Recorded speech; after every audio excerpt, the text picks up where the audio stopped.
Stocks ना 3 तरीके के होते हैं, स्मॉल कैप, मिड कैप और blue chip stocks.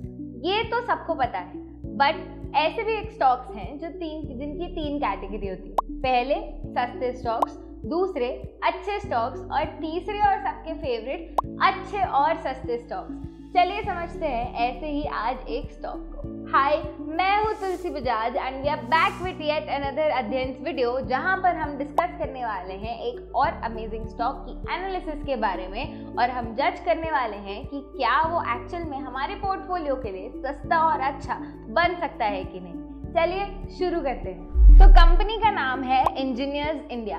Engineers India company आई थी 1965 में और 1967 तक ये फुल्ली ओन्ड एक गवर्नमेंट एंटिटी बन चुकी थी। कंपनी डील करती है रिफाइन ऑयल, एलएनजी प्रोजेक्ट्स में, इंफ्रास्ट्रक्चर में एंड इवन पाइपलाइंस में और बहुत सारी ऐसी चीज़ों में जो यहाँ आपको मेंशन दिख रही होंगी। अब आते हैं हमारे नेक्स्ट स्टेप पे। वो होता है कि ये एज अब गवर्नमेंट कंपनी है तो इसकी जो डायरेक्ट पेरेंट कंपनी आती है और जिसके पास इसकी रिपोर्टिंग जाती है, that is ministry of petroleum and natural gas.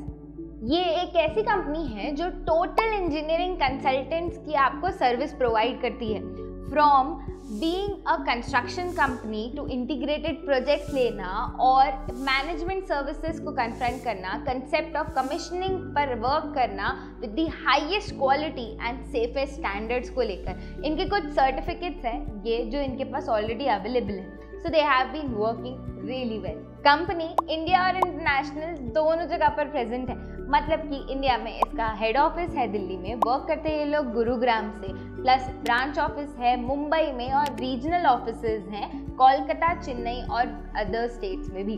अब आते हैं, बात करें अगर इनके प्रेजेंस इन इंटरनेशनल मार्केट्स में, तो वो है अबू धाबी में मेंटेन कर रखी है इन्होंने और foreign offices London, Milan and Shanghai में भी प्रेजेंट है। अब चलते हैं कंपनी के कुछ फाइनेंशियल पॉइंट्स के पास।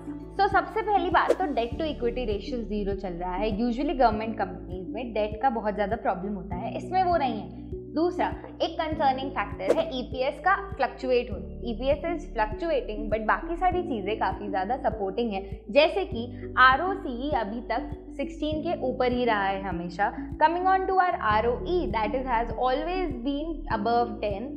अब बात करते हैं हमारे एबिट मार्जिन की, that has also been around consistently growing around 10 to 20 rupees के बीच में। तो yes, they are growing and staying consistent with their profits and the other financial aspects. It can be considered a good company to invest and forget strategies. बस एक drawback ये है कि government companies में लोगों को इशू बस इसका आता है कि वो स्लो ग्रोइंग कंपनीज होती हैं। बात सच है, बट एक फैक्टर ये भी देखने को आता है कि अगर हम ऐसी चीज़ें देखें कि जो टेंडर निकलने वाली है या जो गवर्नमेंट प्रोजेक्ट्स होते हैं वो मेजरली गवर्नमेंट कंपनीज को प्रेफरेबली दिया जाता है and this can be a plus fact for this company. अब आपके लिए हमने एक छोटा सा होमवर्क रखा है इनमें। आप बताओ ऐसी एक कौन सी अमेजिंग बात है इस कंपनी की जो आपको पसंद आ सकती है। एक बार इसके बिजनेस मॉडल को वापस से गो थ्रू कीजिएगा, हमारे बिजनेस मॉडल के सेक्शन को, और समझने की कोशिश कीजिए कि what opportunities can this stock bring for you.